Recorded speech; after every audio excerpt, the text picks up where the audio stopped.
नमस्कार. सखी सह्याद्रीच्या आजच्या भागात मी चैताली कानिटकर तुम्हा सगळ्यांचं सहर्ष आणि सविनय स्वागत करते. पावलांमध्ये ताल आहे, हृदयात एक गाणं आहे, नजरेमध्ये उतरतं ते नृत्याचं भान आहे. हाताच्या हालचालीमध्ये भावनांची गुंफण, हाताच्या हालचालीत भावनांची गुंफण. नृत्य म्हणजे रसाविष्काराचं सुंदर असं गुंधण.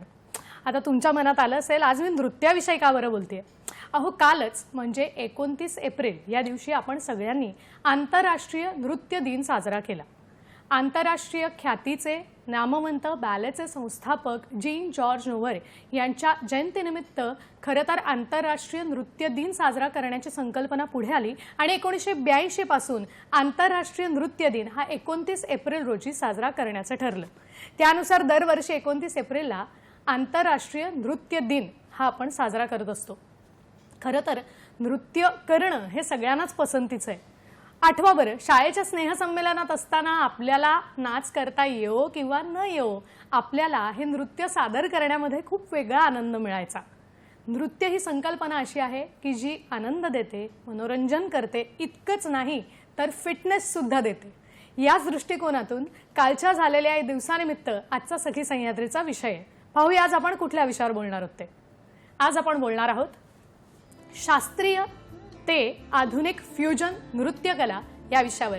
आणि या विषयावर मार्गदर्शन करण्यासाठी आज सखी सह्याद्रीमध्ये दोन मान्यवर आपल्या बरोबर आहेत. आज आपल्या बरोबर आहेत कोरिओग्राफर करण सोलंकी. नमस्कार. नमस्कार. तसंच नृत्यांगना अपूर्वा सावंत. नमस्कार. नमस्कार. दोघांचंही तुमच्या कार्यक्रमामध्ये अतिशय मनापासून स्वागत करते. आणि आमचं खरं तर भाग्य आहे की आज दोन तरुण लोक या क्षेत्रातले आम्हाला मार्गदर्शन करणार आहेत. तेव्हा सर्वप्रथम त्या दोघांचाही थोडक्यात परिचय करून देऊ इच्छिते. सुरुवात करते करणजींपासून. करण सोलंकी प्रसिद्ध नृत्य दिग्दर्शक, नर्तक. करण सोलंकी हे एक अनुभवी नृत्य दिग्दर्शक आहेत, प्रशिक्षक आहेत. त्याचबरोबर बॉलिवूड, जॅझ, कॉन्टेम्पररी आणि बॉलरूम अशा अनेक नृत्य प्रकारात त्यांनी प्रभुत्व मिळवलेलं आहे. वयाच्या 13व्या वर्षी त्यांनी या नृत्यकलेला सुरुवात केली, शिक्षण घ्यायला सुरुवात केली. तसंच प्रसिद्ध नृत्य शामक दावर यांच्या मार्गदर्शनाखाली हा प्रवास सुरू केला. अनेक ठिकाणी ते नृत्य दिग्दर्शनाचं काम करतात, कोरिओग्राफी करतात. त्याचबरोबर फिल्मफेअर, लक्स गोल्ड रोज यांसारख्या मंचावर त्यांनी आपली कला सुद्धा प्रस्तुत केलेली आहे.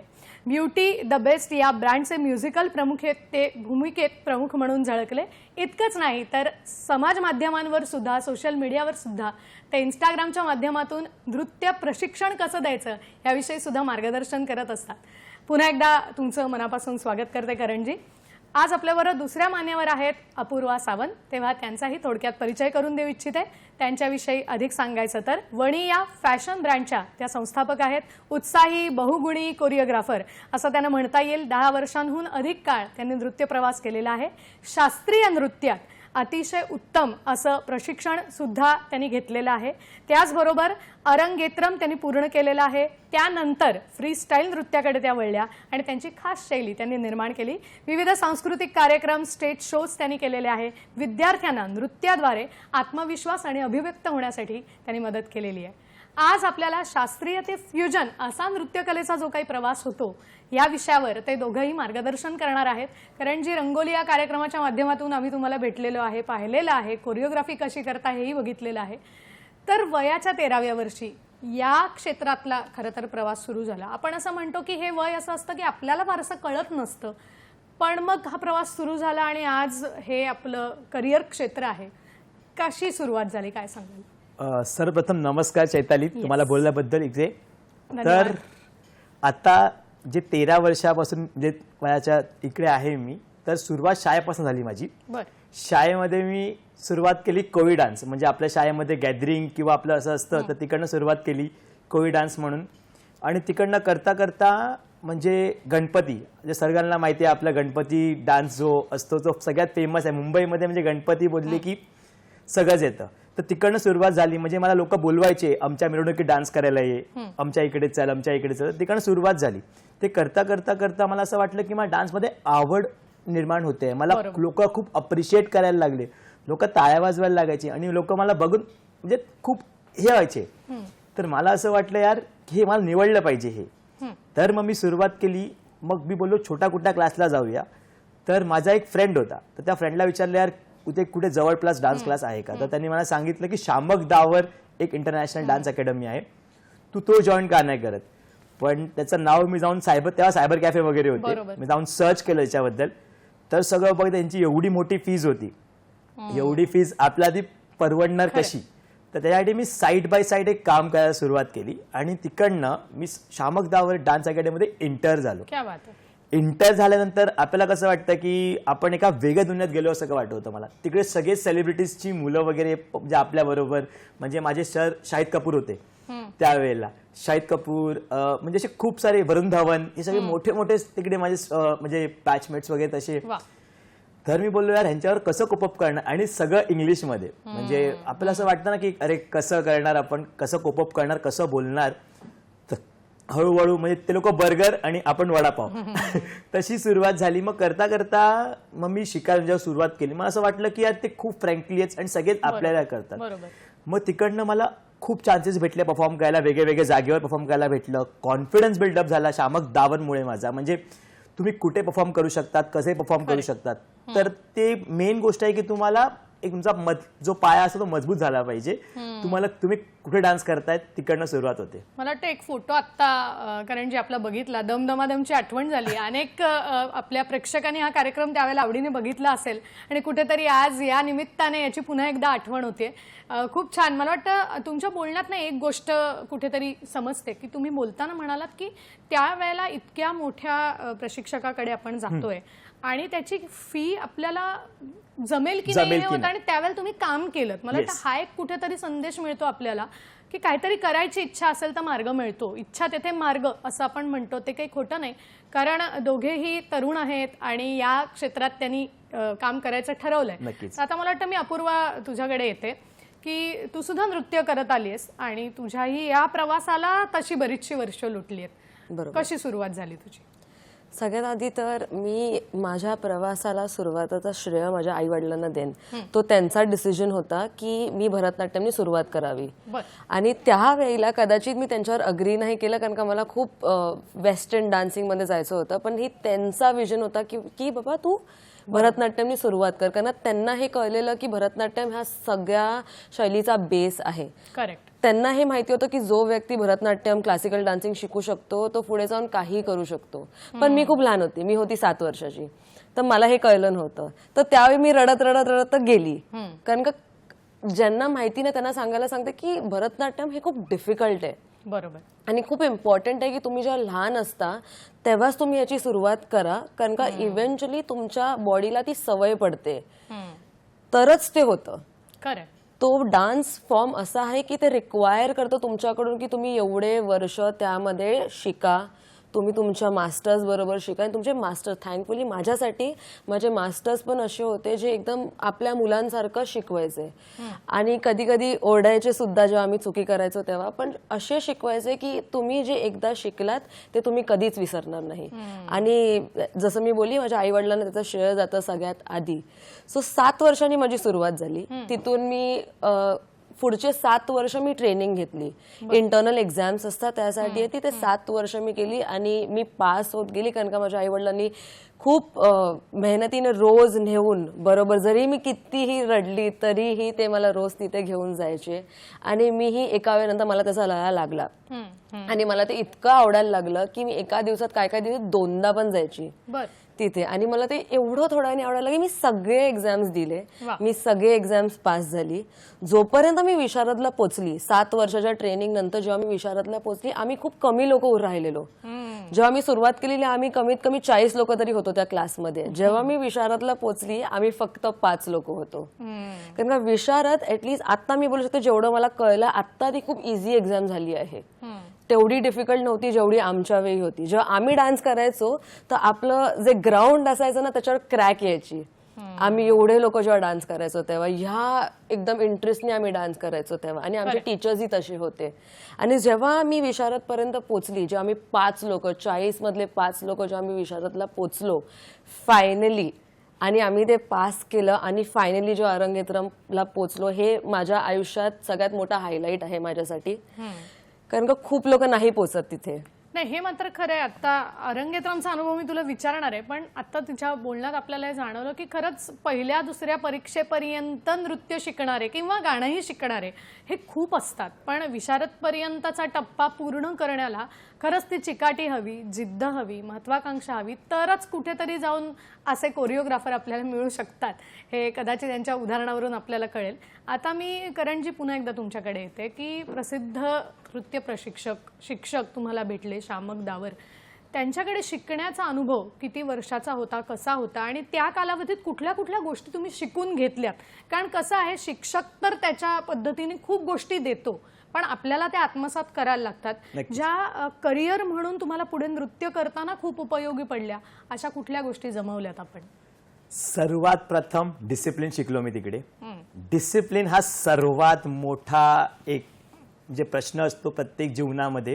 कारण का काय होतं, आपण सगळं शिकू शकतो पण डिसिप्लिन नाही तर आपण झिरो आहे. समजा माझा टाइम 10चा आहे तर मी तिकडे 9:30ला पोहोचेल.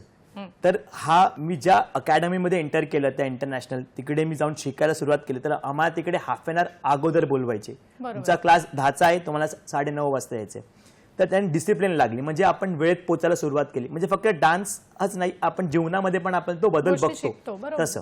मग तिकडे डिसिप्लिनची सुरुवात होते. मग पहिला तर आपल्याला लॉंग टर्म डान्स फील्डमध्ये राहायचं आहे, तर तुम्हाला एकच मंत्र आहे, have a fit will dance. म्हणजे तुम्हाला फिट राहायचंय, तुम्हाला फिट राहायचंय तर तुम्हाला डान्स करायला मिळेल, नाहीतर तुम्ही फिट नसाल तर तुम्हाला डान्स करायला नाही मिळणार तसं. आणि हा लॉंग टर्म रन आहे, म्हणजे आता नाही की फक्त आता आपण 2 वर्ष डान्स करतोय अरे मी डान्सर झालो, नाही. तुम्हाला वर्कआउट केला पाहिजे. आता कसं आपण ते रील्स वगैरे बघतो किंवा टीव्हीवरती बघतो, त्यावेळेला असं काय नव्हतं. आम्हाला 3-4 तास आम्ही घासून घ्यायचो, म्हणजे आमचा डान्सच जायला वेगळा. त्यामध्ये आम्ही फक्त वर्कआउटच करतोय, 4-4 तास वर्कआउट, त्यानंतर 2 आवर्सचा डान्सिंग तसं. म्हणजे 4 तास. मग त्याने काय होतं, आपण एक बिल्डअप होतो, म्हणजे आपल्याला कळतं की आता कुठली मसल्स काम करते काय. फक्त डान्स लोकांना काय वाटतं ना की डान्स फक्त हा मुवमेंट असते, नाही, डान्सच्या मागे थिअरी पण आहे. बरोबर, थिअरी आहे, प्रॅक्टिकल गोष्टी आहेत. म्हणजे तुम्हाला कुठली मुवमेंट कधी यायला पाहिजे, कसं केलं पाहिजे, तुम्ही कसं कोरिओग्राफ करणार, हे सगळं आम्हाला शामक दावरने शिकवलं. आणि ते करता करता आम्हाला असे प्लॅटफॉर्म्स मिळत गेले की मला लाईव्ह शोज करायला भेटले. म्हणजे आपलं वाटतं एशियामधला सर्वात प्रथम म्युझिकल आहे जंगुरा, किंगडम ऑफ ड्रीम्स. तिकडे मी ऑलमोस्ट 1000 शोज केलेत, म्हणजे लाईव्ह परफॉर्म करायला मला संधी भेटली. मग तिकडनं ते करता करता मला असे खूप सारे म्हणजे सिने अवॉर्ड्स, म्हणजे कसे ऍक्टर इंटर करतात, कसं ऍक्टरला शिकवायचं, कसं त्यांच्याशी बोलायचं, कसं लोकांना आवडतं बघायला, त्या म्हणजे सगळं त्यांना काय छान वाटेल, कसं कोरिओग्राफ करायचं, कसं डिझाईन करायचं, ते सगळं आम्हाला खूप शिकायला भेटलं तिकडनं. क्या बात आहे. मला वाटतं ही चर्चा खूप चांगलं बोलताय आपण, पण आपल्याला एक फोन येतोय, तो घेऊन आपण आपली चर्चा पुढे नेऊया. आपल्याला अजिंक्य गोळे बदलापूरहून प्रश्न विचारतात. नमस्कार. हॅलो अजिंक्यजी. हॅलो, नमस्कार. नमस्कार. मला असं विचारायचंय की फ्युजनचे टोटल एकूण प्रकार किती आहेत आणि नृत्याचे एकूण प्रकार किती, याविषयी काय सांगा. नृत्याचे एकूण प्रकार किती आहेत? हा, आणि फ्युजनचे एकूण प्रकार किती? फ्युजनचे एकूण किती प्रकार आहेत, काय सांगाल? नमस्कार, चांगला प्रश्न विचारला आहे. तर प्रश्न तुमचा खूपच छान आहे. हा समुद्र आहे, म्हणजे हा डान्स हा एक समुद्र आहे. तुम्ही जेवढं पाणी काढणार तेवढं तुम्हाला काही ना काहीतरी वेगळं भेटणार. फ्युजन कसं आहे माहितीये का, म्हणजे 2000 पासून, म्हणजे आपण 19 पासून कसं करतोय, जुनी गाणी जी होती त्याला आपण रिमिक्स करतोय. रिमिक्स करून त्याच्यावरती आता काय, कथक मध्ये मी टाकलं, थोडं हिपहॉप टाकलं, तर तो एक स्टाईल झाली.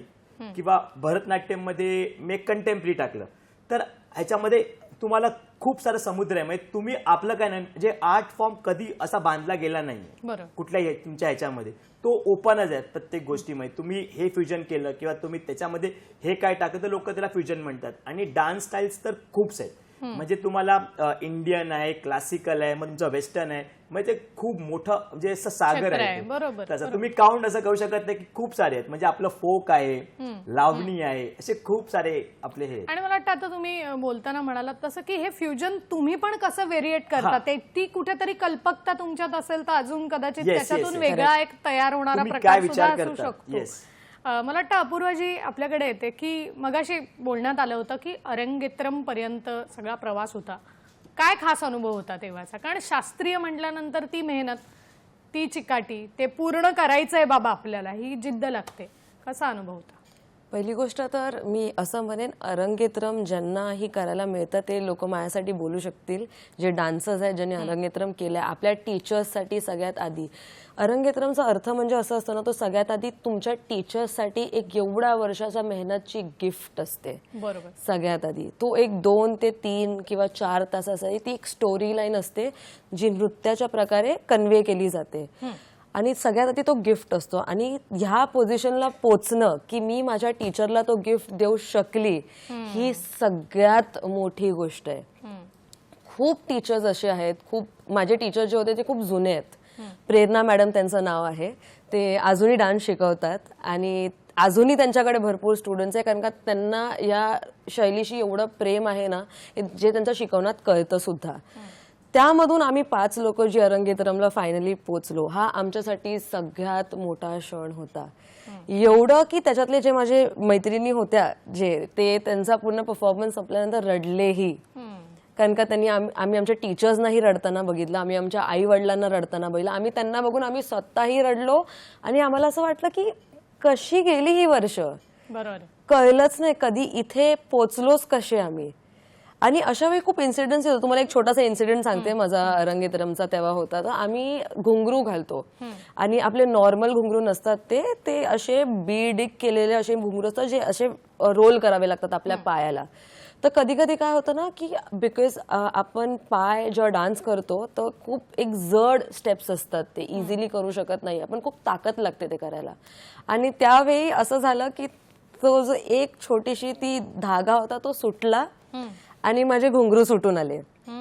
पण मी काही नाही करू शकत तेव्हा. अरंगेत्रमच्या वेळी आपण स्टॉप करू शकतो आणि माझे टीचर जे होते ते मला स्वतःही बोलले की प्लीज थांब.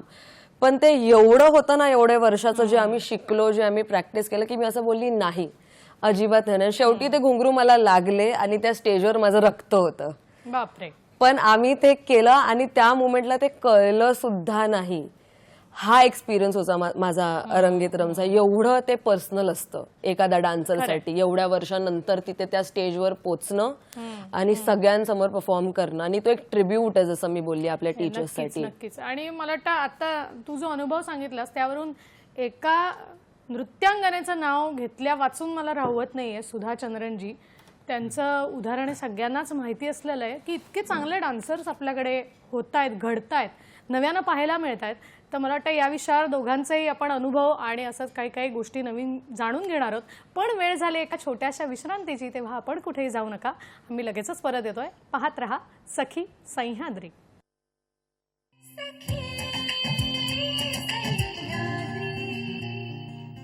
ब्रेक नंतर पुन्हा एकदा तुम्हा सगळ्यांचं स्वागत करते. शास्त्रीय ते फ्युजन नृत्य कला हा सखी सह्याद्रीचा आजचा विषय आहे. आणि मार्गदर्शन करण्यासाठी आज आपल्याबरोबर 2 उत्तम डान्सर आहेत, करण सोलंकी आणि अपूर्वा सावंत. चर्चेत पुढे जाण्यापूर्वी आपल्याला एक फोन येतोय, तो आपण घेऊया आणि मग लगेचच पुढे जाऊया. आपल्याला रुपेश गुजराती प्रश्न विचारतात सिन्नरहून. नमस्कार. हॅलो रुपेश गुजराती बोलतो मॅडम. बोला. बोला. माझा असा प्रश्न आहे की कुठला वयोगट डान्स शिकण्यासाठी योग्य असतो?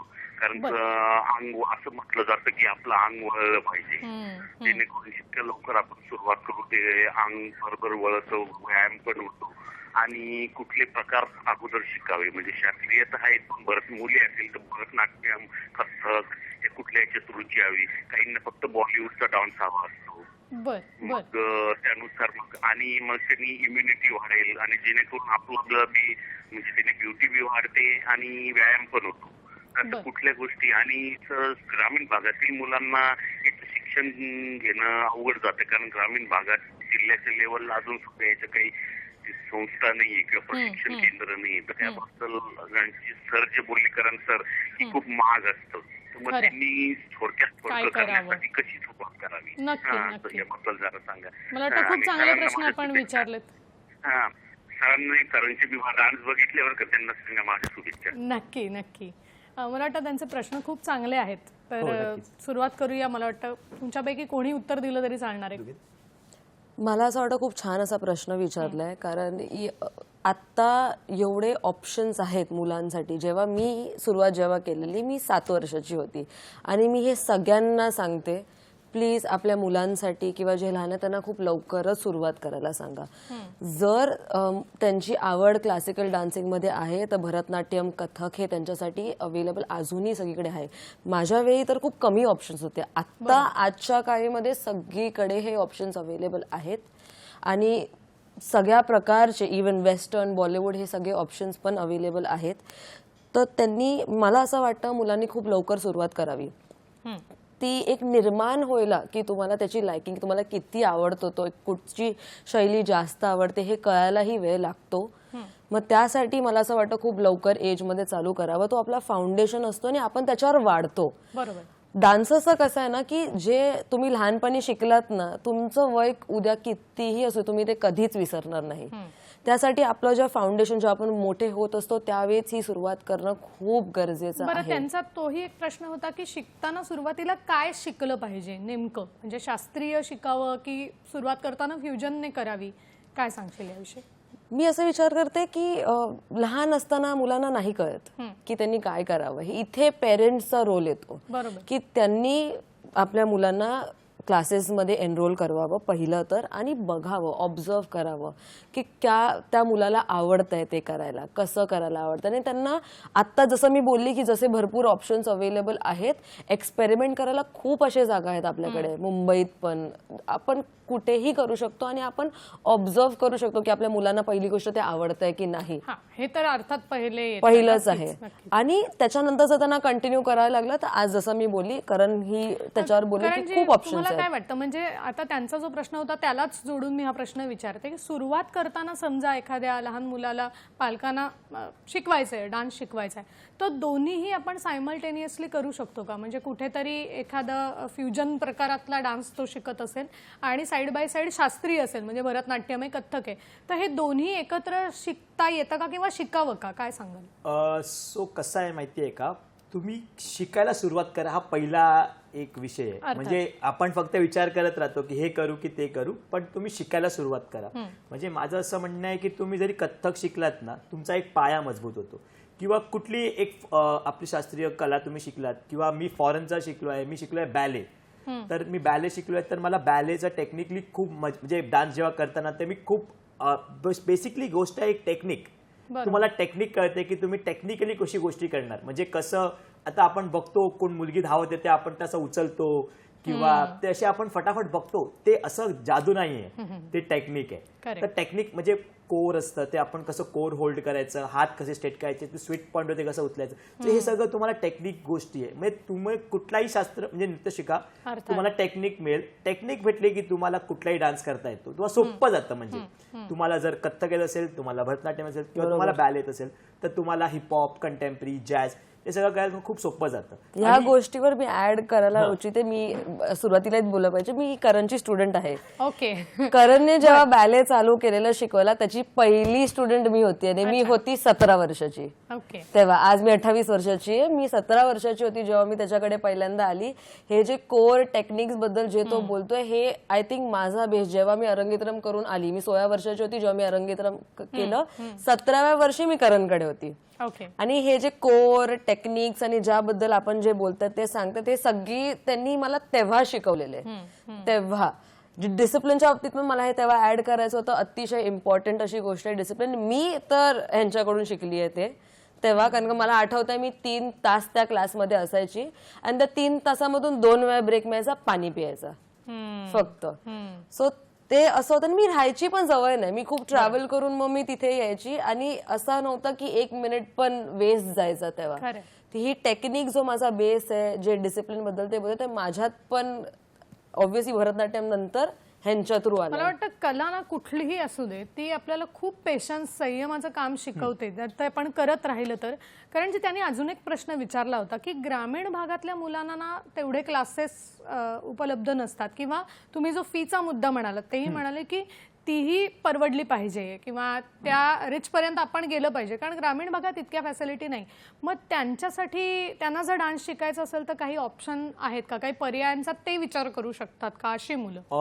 ऑप्शन्स तर आता खूप झाले. युट्यूब तुम्हाला आजकाल खूप चांगल्या प्रकारे तुम्ही तिकडे सर्च करा, म्हणजे तुम्हाला काय शिकायचंय. म्हणजे तुम्ही सपोज एक सांगितलं की तुम्हाला कथ्थक शिकायचं, तर तुम्ही तिकडे क्लासेस नाही तुमच्या जवळपास, तुम्ही कथ्थक टाईप केलं, कथ्थक बेसिक, ते तुम्ही व्हिडिओज बघा, तिकडनं तुम्ही सुरुवात करा, शिका, मग तुम्हाला कळतं. मग तुम्हाला थोडं काय फार कळलं की आता थोडं मला आयडिया येते याच्यामध्ये किंवा मला अजून समजतं याच्यामधलं काय छान वाटतंय, तर मग तुम्ही थोडं बाहेर या त्या जागेवरनं. मग तुम्ही दुसरीकडे कुठेतरी क्लास बघा जिकडे तुम्हाला 1-to-1 गुरु असणं महत्वाचं आहे, की तुम्हाला एक पाथवे भेटतो. म्हणजे तुम्ही युट्यूबवरून शिकून घ्याल, पण कसं आहे की तुम्हाला एक पाथवे तर पाहिजे, तर तुम्हाला एक गुरु असणं महत्वाचं आहे. गुरु तुम्हाला पाथवे दाखवतो की हा एक पाथ आहे, हे कर, मग तिकडनं झाल्यानंतर ते कर, ते, मग तुम्हाला एक पाथवे मिळतो. Correct. तसं आणि अशा वेळी पेरेंट्सचा सपोर्ट ही जास्त खूप महत्त्वाचं. इम्पॉर्टंट आहे. खूप अर्थात म्हणजे 60% तुमचा म्हणजे जो डान्स शिकतोय तो असतो, आणि बाकीचे सगळे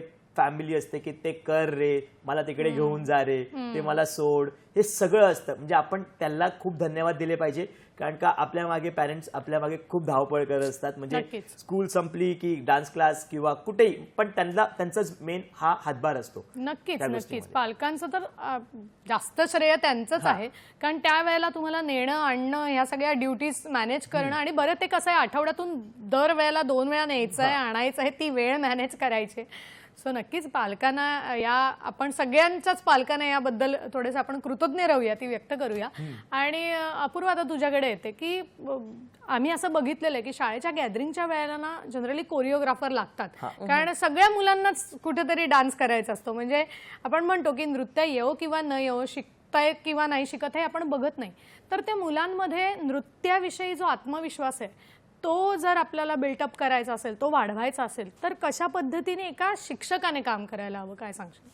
पहिली गोष्ट ना, ही मी तुम्हाला एक सांगते किस्सा. मी जेव्हा शाळेत होती तर माझ्याकडे डान्स, जसे तुम्ही बोलत, आमच्याकडे डान्स टीचर्स, कोरिओग्राफर्स यायचे, पण तेव्हा जेव्हा काहीतरी इव्हेंट असणार तेव्हा. बरोबर. आणि माझी, जशी मी डान्सर होती, मी शाळेच्या वेळी पण डान्सर होती, माझी खूप इच्छा होती की मला फुल टाइम शाळेत ही डान्स करायला मिळते. आणि मी एखाद्या वेळेस जाऊन टीचरकडे कंप्लेंट सुद्धा केलेली की आपल्याकडे डान्स टीचर्स का नाही आहेत, जसे माझे डान्स टीचर्स आहेत तसे. आणि मला असं वाटतं डान्स हा एक इव्हेंट पुरता नसावा शाळेत, तरी हा एक फाउंडेशन आहे मुलांचा. बरोबर. कारण का ते तुम्हाला फक्त डान्स नाही शिकवत, सगळ्यात मोठी इम्पॉर्टंट गोष्ट जी मी शिकली आहे त्याच्यामधून तो आहे कॉन्फिडन्स. जेव्हा मी स्टेजवर जायला लागली, जेव्हा मी शिकली आणि तो कॉन्फिडन्स जेव्हा मी बिल्ड केला, तेव्हा मला कळलं की मी माझ्या आयुष्यातल्या सगळ्या गोष्टी खूप इझिली, कॉन्फिडेंटली करू शकते. हेच बघा, मी आज पहिल्यांदा लाईव्ह येऊन तुमच्याशी बोलते, पण मला आय थिंक मला तो कॉन्फिडन्स आहे बोलायचा. बरोबर. आणि तो माझा फाउंडेशन आहे, तो सगळ्या मुलांसाठी इम्पॉर्टंट आहे. नक्कीच. मला वाटतं आता NAPच्या अंडर बरेचसे आपल्या शिक्षण धोरणानुसार काही बदल होत आहेत, आणि याच्यात एक नृत्य कला सुद्धा यावी या दृष्टिकोनातूनही काही प्रयत्न केले जात आहेत. आपण चर्चा पुढे नेऊया, पण एक फोन घेऊन मग आपण पुढे जाऊया. आपल्याला शिवानंद वसेदार प्रश्न विचारतायत. नमस्कार. नमस्कार मॅडम. नमस्कार. नमस्कार मॅडम. माझा प्रश्न असा आहे, आता काही ठिकाणी मी बघतो की कार्यक्रमामध्ये, शाळेमध्ये वगैरे फंक्शनमध्ये लहान मुली आपले नृत्य कला सादर करत असतात, पण त्यांना ती एक प्रॉब्लेम होतो की अगदी म्हणजे दर्जेदार प्रमाणे, म्हणजे जसं ते भारतनाट्यम म्हणा किंवा इतर नृत्य आहेत त्याप्रमाणे करायचं असेल तर, आणि परिस्थिती बिकट असेल मॅडम, मग त्यांना ते कुठं मार्गदर्शन मिळेल किंवा असं माहिती वगैरे कुठल्या वेबसाईट वगैरे मिळेल काय, म्हणजे नृत्य कसे केले पाहिजे, कशा प्रकारे हावभाव केले पाहिजे, तशा मुलांना तुम्ही काय मार्गदर्शन कराल, असं माझा प्रश्न होता. नक्कीच. मला वाटतं याच्यासाठी आपण पुन्हा एकदा, कारण जे आपल्याकडे येते की खरंच असं असतं की काही जणांना शिकायची इच्छा असते, पण कुठेतरी आर्थिक अडचण निर्माण होते, तर मग अशा परिस्थितीत तुम्ही काय मार्गदर्शन कराल की अशा पालकांनी आपल्या मुलांना जर शिकवायचं असेल तर कुठल्या पद्धतीने जायला हवं? एक तर मी पहिल्याच सांगितलं की आता तुम्हाला बघण्यासारखी युट्यूबच आहे, जी की तुम्हाला फ्री लर्निंग मिळू शकते. करेक्ट. माझं स्वतःचं चॅनल आहे, त्याच्यावरती पण मी काही टाकले ट्युटोरियल्स वगैरे, त्यावर तुम्ही बघू शकतात. म्हणजे तेच ऑप्शन आहे दुसरा काही पर्याय नाही. आता दुसरा असं काही पर्याय नाहीये. जर तुम्ही कुठे सिटीमध्ये आहात तर तुम्हाला सिटीमध्ये डान्सर्स मिळतील, पण तुम्ही आउट ऑफ सिटी राहता तर तुम्हाला थोडेसे स्ट्रगल करायला लागतो तिकडे डान्स क्लाससाठी. तसं पण माझं एक आता ह्या मंचावरती आहे तर मी सांगायचा प्रयत्न करेन की म्हणजे मी खूप वर्ष प्रयत्न करतोय की प्रत्येक शाळेमध्ये हा डान्स एक पिरियड असावा. डान्स एक पिरियड असावा. फक्त त्यांनी काय होतं माहितीये का, म्हणजे फक्त डान्स हा डान्स नाहीये. म्हणजे कसं आहे का, तुम्ही फिजिकली फिट होतात, तुम्ही मेंटली फिट होतात, तुम्ही टेक्निकली फिट होतात, तुम्ही फ्रेश होतात. बरोबर. म्हणजे तुम्ही जे करतात तर तुम्हाला असं वाटतं की एक तुम्ही काहीतरी वेगळ्या जगामध्ये आहात किंवा तुम्हाला फिजिकल ऍक्टिव्हिटी भेटते. तर माझा एक म्हणजे ह्या मंचावरती आहे मी, तर सांगायचा मी सगळ्यांनाच मी प्रयत्न करेल की डान्स एक पिरियड हा असावा. नक्कीच नक्कीच नक्कीच. मला वाटतं याच्यावर आपण अशीच चर्चा पुढे सुरू ठेवायची. पण वेळ झाली एका छोट्याशा विश्रांतीची, तेव्हा आपण कुठेही जाऊ नका. आम्ही लगेचच परत येतोय. पाहत रहा सखी सह्याद्री.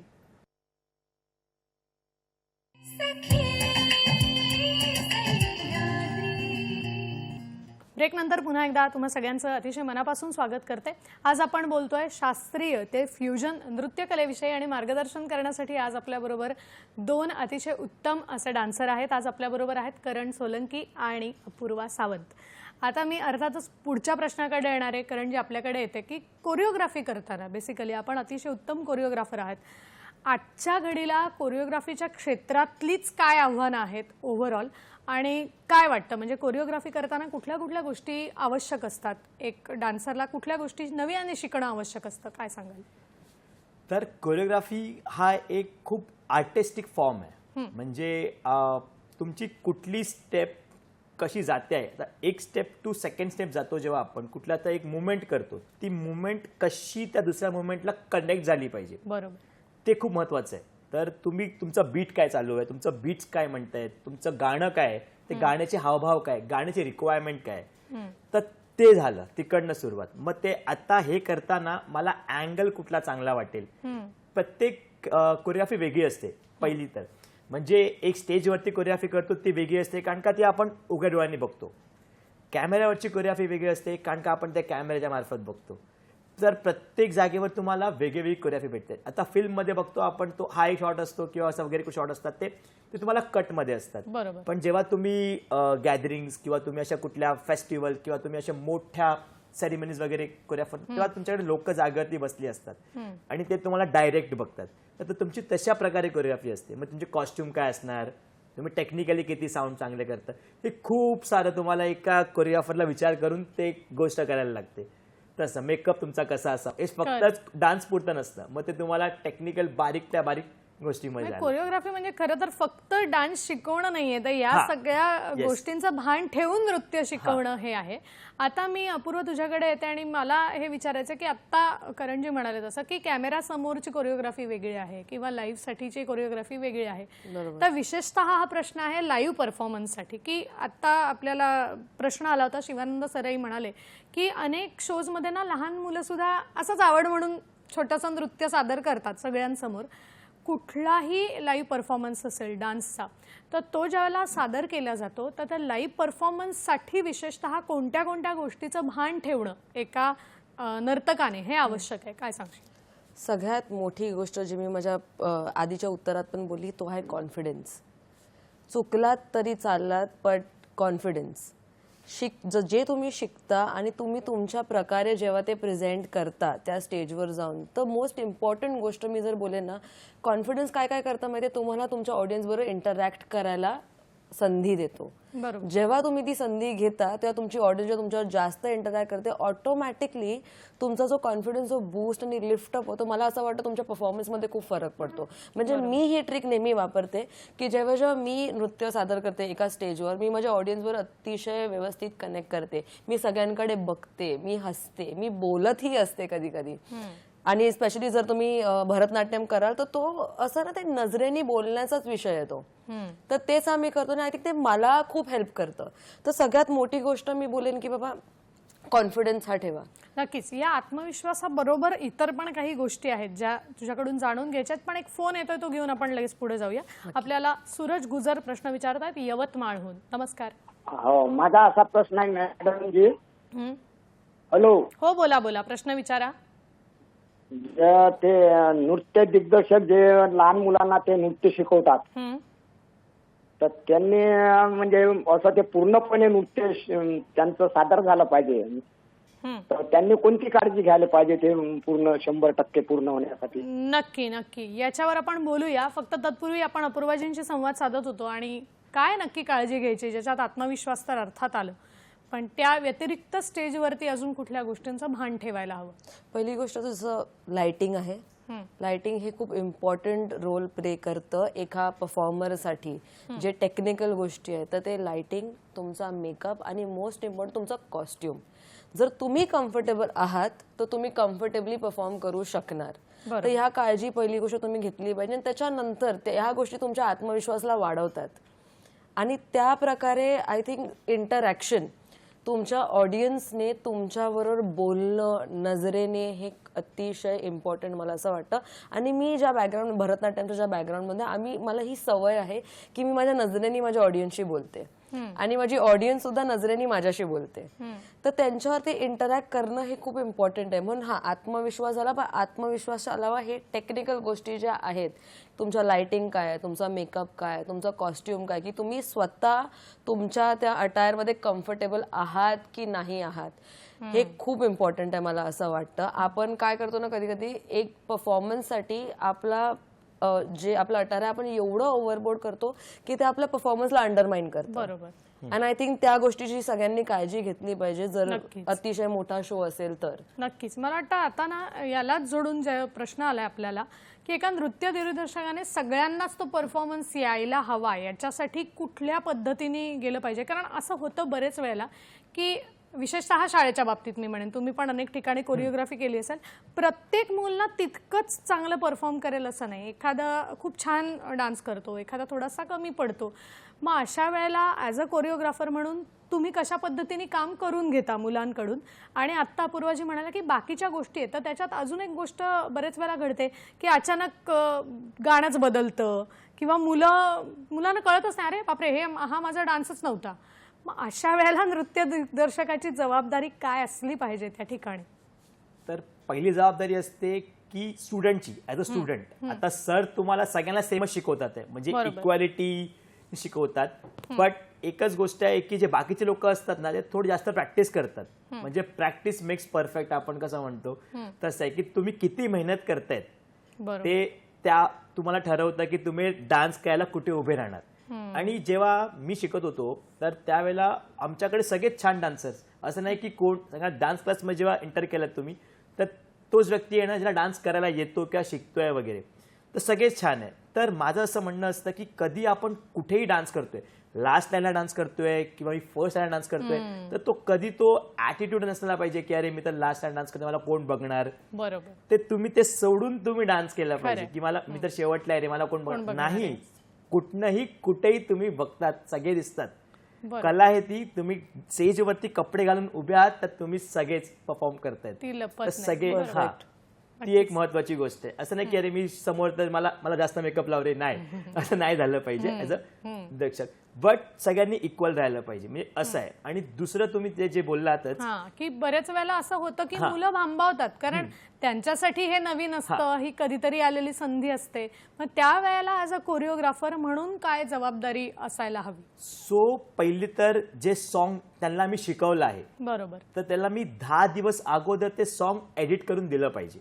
तर त्या मुलांना ते सॉन्ग कळतं, ते रमतात, ते 100 वेळा ते गाणं ऐकतात, मग त्यांना माहिती असतं की नाही गाणं आहे. तर एंड मुवमेंटला तुम्ही असे सगळे फ्लॉज टाळायला लवकर सॉन्ग एडिट केलं पाहिजे आणि तुम्ही त्यांना स्टेजवरती परफॉर्म करायला संधी दिली पाहिजे. नक्कीच. मला वाटतं जो प्रश्न आपल्याला आला होता सूरजजींकडून त्याचं आपण अतिशय करेक्ट उत्तर दिलेलं आहे.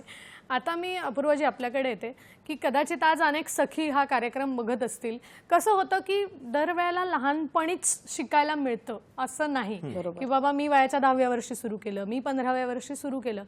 काही सखी अशा असतील की ज्या अगदी लग्नापूर्वी फार लहान असताना थोडंफार शिकले असतील. तुम्ही म्हणाला तसं पहिली दुसरी परीक्षेपर्यंत शिक्षण झालं असेल, नंतर सुटलं असेल. तर आता त्यांना नव्याने जर सुरुवात करायची असेल एखाद्या सखीला, तर काय सांगाल? आणि ओव्हरऑल महिलांना या क्षेत्रातल्या करिअरच्या संधी किती आहेत आणि कशा आहेत? पहिली गोष्ट मी सांगू इच्छिते की जर तुमच्या हाताने डान्स सुटलाय की तुम्ही आधी करायचा, आता तुम्ही नाही करत, कुठच्याही अडचणीमुळे तुमच्या आयुष्यातला विचार करू नका. पहिली गोष्ट तर सुरुवात करा. कारण का तो 1 तास जो तुम्ही सुरुवात करता, आता जसे वर्कशॉप्स आम्ही वर्कशॉप्स घेतो, आता हे या सोशल मीडिया जनरेशनमध्ये खूप मोठं आहे. जर तुम्हाला कंटिन्यूस करायला नाही जमत असेल तर ॲटलिस्ट प्लीज तुम्ही कधी येऊन वर्कशॉप्स अटेंड करा. ते सगळीकडे अवेलेबल आहेत. ते सोशल मीडियावरही आहेत, तुम्ही इझिली अप्लाय करू शकता आणि तुम्ही तिथे जाऊ शकता. खूप स्टुडिओज आहेत ज्यांचे वेबसाईट्स आहेत जे तुम्हाला ऑनलाईन अवेलेबल आहेत. तुम्ही प्लीज तिथे अप्लाय करून 1-1.5 तासाचे क्लासेस घ्या आणि या तिथून सुरुवात करा. जर तुमचा डान्स सुटलाय तर जी शैली तुम्हाला आवडते त्या सगळ्या शैलीचे वर्कशॉप्स आपल्यासाठी अवेलेबल आहेत.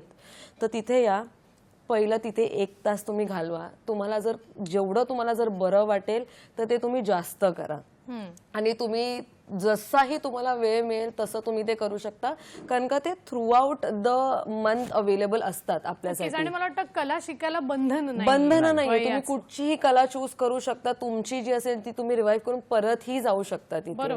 पहिली गोष्ट तर ती. दुसरा तुमचा प्रश्न म्हणजे की करिअरसाठी एका बाईला आपण काय करू शकतो, आज त्यांनी त्यांचं करिअर करू शकतात तिथे. कसं आहे ना, आता जेव्हा मी मोठी होत होती तेव्हा एवढे ऑप्शन्स नव्हते ना, तेव्हा युट्यूब पण तेवढं मोठं नव्हतं.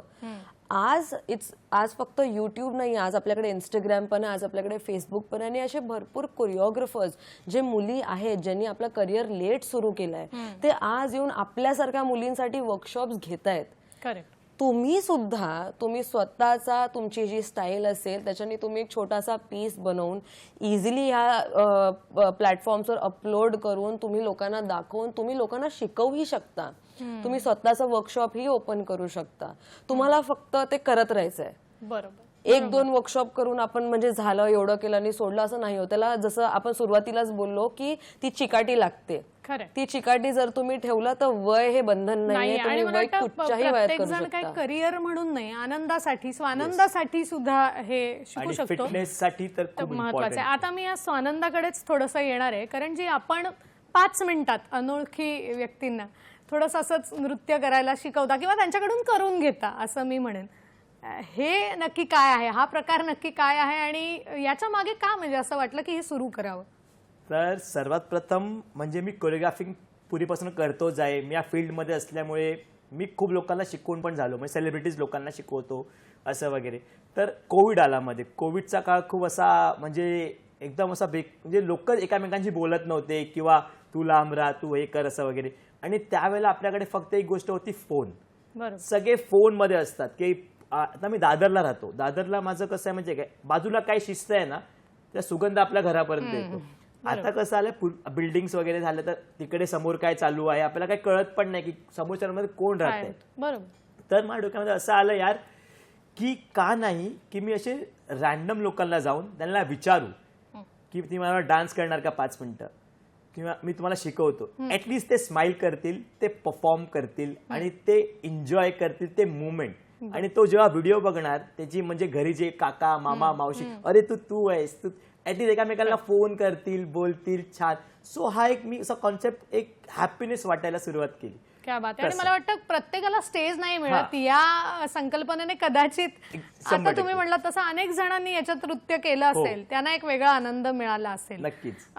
अपूर्वा, तुझ्या आयुष्यात नृत्याने काय बदल केले असं तुला वाटतं? कारण नृत्य म्हणजे खरं तर फिटनेस आहे, बऱ्याच गोष्टी, आनंद आहे, एक करिअर आहे. तुझ्या आयुष्यात नेमकं नृत्याने काय बदल केले? पहिली गोष्ट तर मी हे सांगू इच्छिते, कारण जे मला आज ओळखतात ते तुम्हाला असं म्हणतील की मी एक अतिशय एक्स्ट्रोवर्ट अशी मुलगी आहे.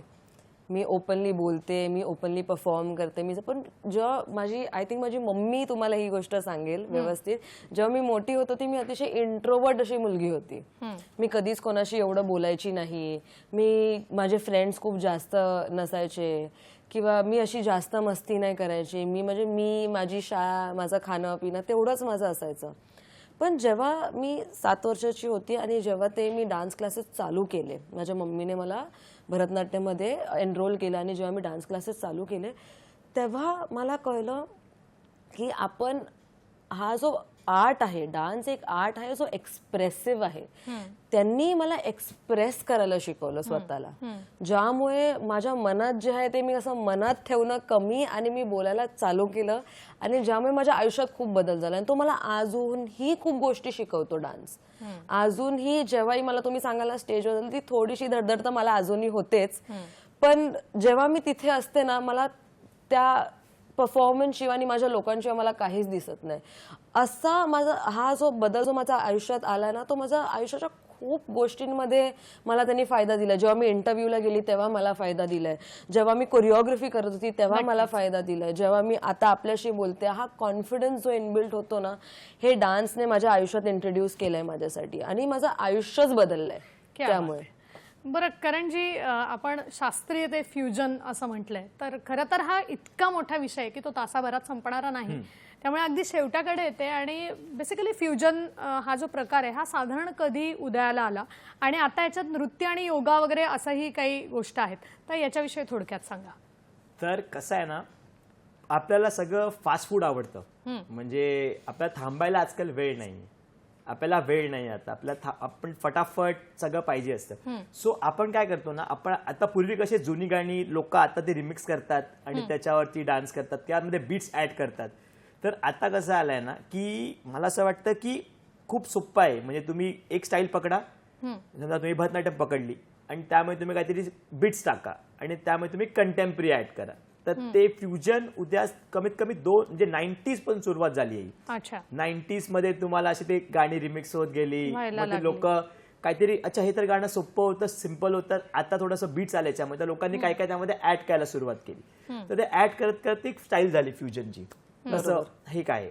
ओके, बरं. आता एक लास्ट प्रश्न मी अपूर्वाजी तुमच्याकडे येते की आजच्या सोशल मीडियाच्या युगामध्ये साधारण जे नृत्य आपण बघतो तर ते कशा पद्धतीने दिसतं आणि किती लोकांना कसं प्रभावित करतं, काय सांगाल? कसं ना, डान्स हा असा विषय की तुम्ही बघितलात तरी मनाला बरं वाटतं. बरोबर. तुम्ही दुसऱ्यांना जेव्हा डान्स करताना बघता, तुम्हालाही इच्छा होते की तुम्ही हे करावं. आणि मला ही गोष्ट अतिशय आवडते आजच्या सोशल मीडियाबद्दल की डान्सला ते परत वरती आणतायत आणि त्याला फक्त एक हॉबी म्हणून नाही बघत आहेत, पण एक करिअर म्हणूनही बघता आहेत. तर मला असं वाटतं की मला असं वाटतं जेव्हा मी शिकवते पण माझ्या जे माझे लहान लहान मुलं मी त्यांना पण जेव्हा शिकवते, तर मी असा विचार करते की सगळ्यांची एक आपापली स्टाईल आहे. बरोबर. आणि ती त्यांनी कधीच नाही सोडावी. शैली कुठची असू दे, मग ती फ्युजन असू दे, भरतनाट्यम असू दे, कथक असू दे, हिपहॉप, फ्री स्टाईल, एनिथिंग. तुमची स्वतःची एक स्टाईल असते आणि तुम्ही बिनधास्त तुम्ही मला असं वाटतं सोशल मीडियावर येऊन तुम्ही ती करत राहावी, करतच राहावी. जसं शाळेतल्या मुलांसाठी एक पिरियड असावा, जसे करण बोलले की असावाच, तशी आता तुम्ही जर मोठे जर तुम्हाला तो पिरियड तर नाही मिळू शकत, पण एक तुम्ही ब्रेक नक्कीच घेऊ शकता. आणि मला खूप आवडतं सोशल मीडियावर जे सगळी लोक येऊन लोकांना प्रभावित करतायत ना अजून करण्यासाठी, प्लीज प्रभावित व्हा आणि तुम्हीही करा. नक्कीच. मला वाटतं इंटरनॅशनल डान्स डे, आंतरराष्ट्रीय नृत्य दिवस काल होऊन गेला, पण आज खूप छान आणि वेगळ्या पद्धतीने तुम्ही दोघांनी आम्हाला मार्गदर्शन केलं, प्रभावित केलं. त्याबद्दल संपूर्ण सखी सह्याद्रीच्या टीमच्या वतीने मी तुम्हा दोघांचेही अतिशय मनापासून आभार मानते. नमस्कार. नमस्कार. नक्कीच. आणि जाता जाता इतकंच म्हणावं वाटतं, आपण नेहमी म्हणतो गाना आए या ना आए गाना चाहिए, तसं डान्स आए या ना आए डान्स करणं चाहिए एवढं म्हणते. आपण भेटणार आहोत सखी सह्याद्रीच्या पुढच्या भागात एका नवीन विषयासह. आत्ता मात्र सर्वांचा निरोप घेतेय. नमस्कार.